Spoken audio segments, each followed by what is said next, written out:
আসসালামু আলাইকুম। Welcome back my page আকিস রুফ গার্ডেন। চলে আসলাম অনেকদিন পর আপনাদের সাথে একটা ভিডিও শেয়ার করতে। বেশ কিছুদিন আগে আমি কতগুলো বেগুনের চারা কিনেছিলাম। আগে পরেও অনেক কিনেছি, তবে চারাগুলো হয়তো সঠিকভাবে পরিচর্যা না করার কারণে মারা গিয়েছে। তবে এইবার যে বেগুনের চারাগুলো আমি কিনেছিলাম, এই চারাগুলো প্রতিটা চারা খুবই সুন্দর এবং ভালোভাবে পরিচর্যা করার ফলে বেঁচে গেছে এবং খুব ভালো ফলন দিয়েছে। প্রতিটা গাছে মাশাআল্লাহ অনেক বেশি ফল এসেছে। আমি টবে 2 ধরনের বেগুন গাছ লাগিয়েছিলাম। একটা হলো কাটা বেগুন গাছ আর একটা গোল বেগুন গাছ। দুটো গাছেই মাশাআল্লাহ অনেক ফলন আসছে। এবারের গাছগুলো থেকে মাশাআল্লাহ আমি সর্বোচ্চ ফলন পেয়েছি।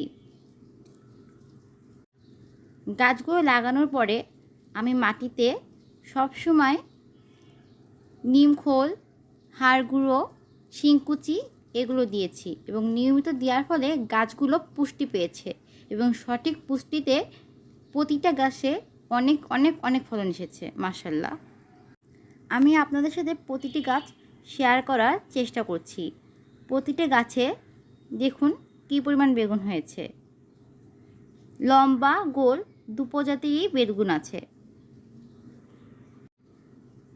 এইটা হলো গোল বেগুনের জাতের বেগুন এবং কাটা বেগুনের জাতেও অনেক বেগুন হয়েছে।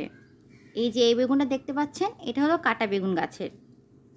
কাটা বেগুন গাছের বিশেষত্ব এর পাতায়ও প্রচুর কাটা থাকে, এর জন্য একে কাটা বেগুন বলা হয়।